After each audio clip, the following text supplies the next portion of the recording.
Dans les rues de Kiev ce dimanche matin, les habitants déblaient.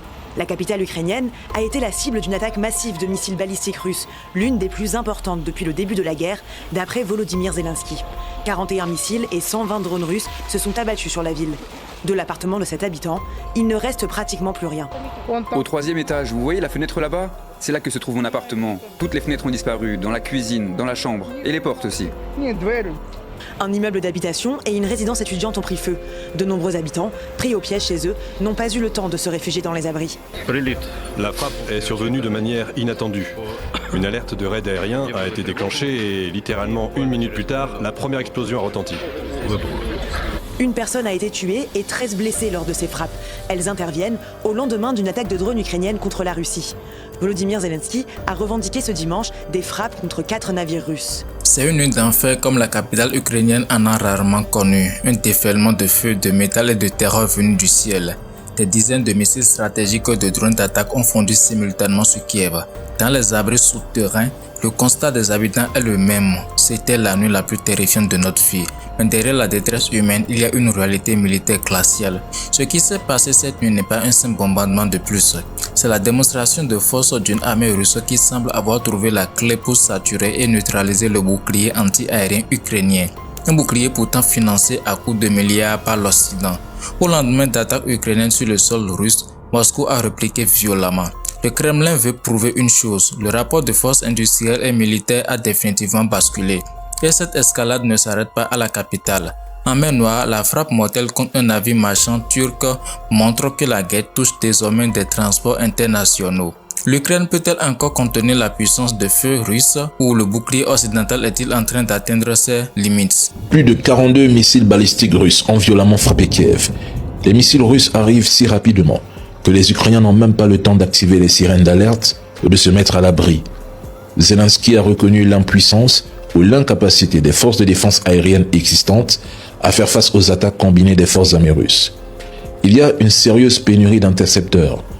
Les Russes ont détruit sans complication un site clandestin de production et d'assemblage de composants destinés aux drones ukrainiens de longue portée. Ces frappes russes annoncent seulement paralyser une partie de la logistique dans la région de Kiev, mais également détruit une importante infrastructure de production de drones que les forces ukrainiennes ont tenté de dissimuler. L'intensité des frappes est telle que les ondes de choc ont endommagé plusieurs infrastructures aux alentours. Même le métro de Kiev n'est plus considéré comme un abri. Vous soutenez les frappes de drones ukrainiens contre la Russie, c'est bien.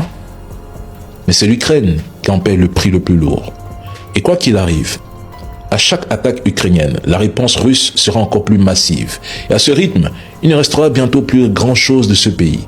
La Russie pourra reconstruire facilement ce qui a été détruit par les drones ukrainiens. En revanche, il faudra des décennies pour reconstruire l'Ukraine et peut-être même que ce pays ne sera jamais reconstruit. Je ne connais aucun pays où les États-Unis ont pleinement tenu leur promesse de reconstruction après une guerre. Pour bien comprendre la violence de ces attaques, il faut regarder au-delà de l'émotion. Il faut analyser la stratégie militaire du Kremlin. Nous ne sommes pas face à des frappes décidées au hasard. Ce à quoi nous assistons, c'est une mécanique d'escalade réglée du millimètre. Regardons ce qui s'est passé cette dernière semaine.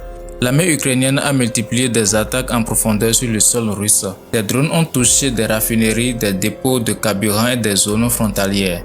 L'objectif de Kiev était clair, perturber la logistique militaire de Moscou et mettre la pression sur le pouvoir russe. Mais la réponse de Vladimir Poutine ne s'est pas fait attendre. À chaque fois que l'Ukraine réussit à frapper en Russie, Moscou réplique par une vague de bombardements encore plus massive. C'est la stratégie du prix fort.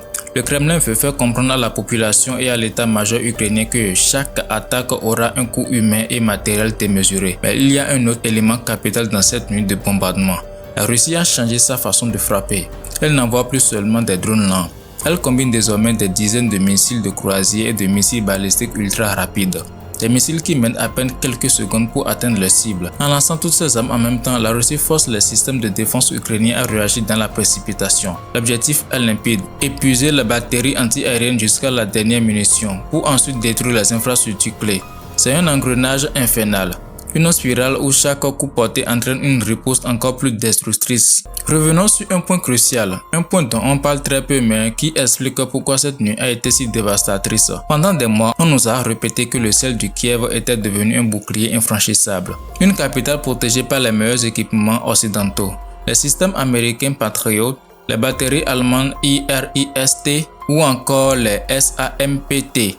Et c'est vrai, pendant un temps, ces technologies ont fait des merveilles. Elles ont sauvé d'innombrables vies. Mais aujourd'hui, nous faisons face à une réalité mathématique d'une non-célérité absolue. L'armée russe a parfaitement compris comment contourner ce bouclier. Elle n'était plus seulement de détruire les batteries anti-aériennes. Elle cherche à les vider. Et pour tout vous dire, en fait, les frappes ont succédé immédiatement. Ça veut dire que personne n'a eu le temps de se mettre correctement à l'abri, d'aller dans des parkings souterrains, d'aller dans les métros, d'aller dans les caves. Ça a été mon cas. J'ai été réveillée par les alertes. J'ai tout juste eu le temps d'aller me mettre au milieu de mon appartement pour respecter cette règle de au moins 2 murs entre l'extérieur et la personne, afin de protéger des éclats d'obus si effectivement des éclats de missiles, si effectivement il y a des débris qui tombent, ou si pire le bâtiment était touché. Ça a été une nuit véritablement terrible aussi en termes d'intensité.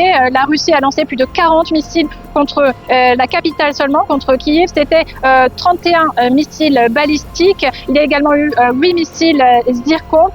Vous voyez derrière moi, je suis à la station de Lukyanivska, la station de métro, l'une des stations du centre-ville de la capitale. Il n'en reste plus rien. La station est fermée ce matin. Vous pouvez voir l'un des passages qui mène complètement pulvérisé. Le calcul de Moscou est cynique mais redoutablement efficace.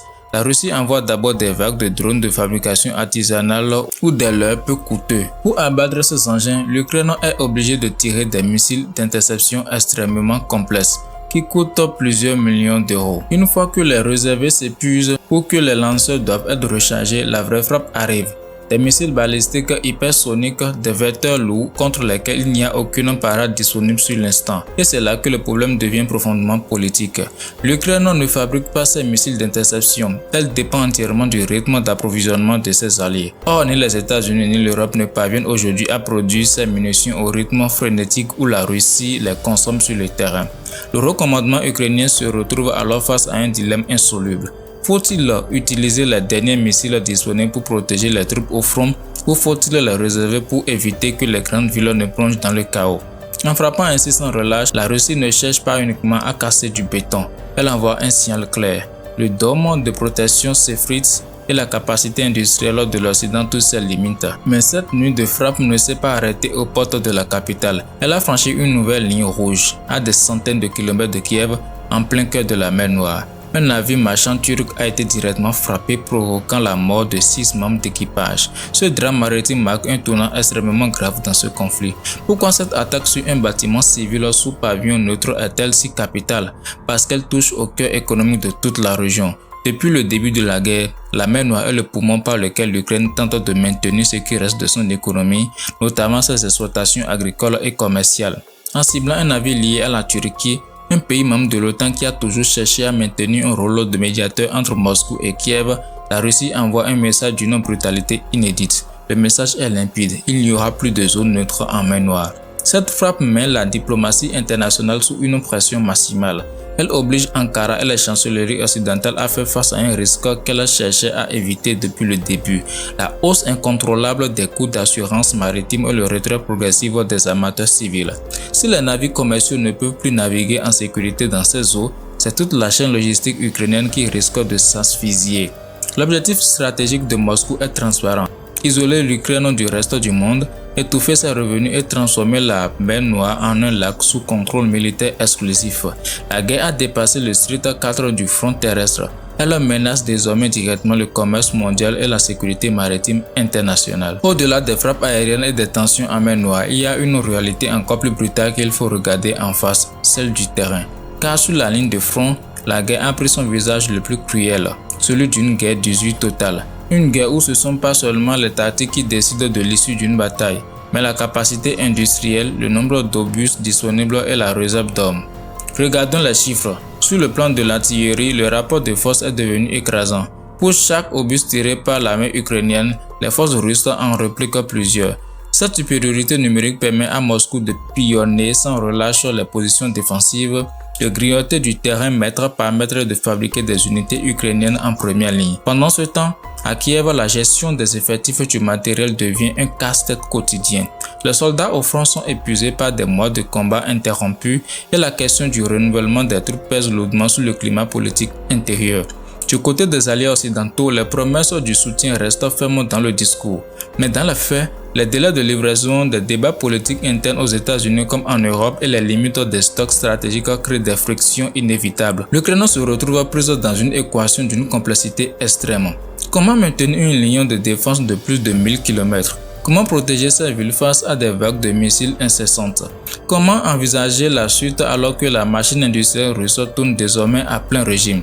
Le constat est exigeant et il est indispensable pour comprendre les décisions fondamentales qui s'imposent désormais à l'état-major ukrainien et à ses partenaires. Face à cette pluie de missiles sur Kiev, à l'épuisement des stocks anti-aériens et à l'escalade en mer Noire, 3 scénarios géopolitiques majeurs se dessinent pour les mois à venir. Le premier scénario, c'est celui de la négociation forcée sous pression. Si le dôme anti-aérien ukrainien ne peut plus être approvisionné au rythme des attaques et si l'usure au front s'accélère, les chancelleries occidentales pourraient être amenées à pousser discrètement vers un gel du conflit. Mais une négociation menée sous le feu des bombardements placerait Kiev en position d'extrême vulnérabilité face aux exigences territoriales et politiques du Kremlin. Le deuxième scénario, c'est l'enlisement dans une guerre d'usure permanente. Une guerre de basse et haute intensité combinée où l'Ukraine continue de résister héroïquement pied à pied, mais au prix d'une économie sous perfusion constante et d'une population soumise à des vagues de frappes incessantes. Un test d'endurance industrielle où le temps devient le facteur déterminant. Le troisième scénario le plus dangereux, c'est l'escalade régionale incontrôlée.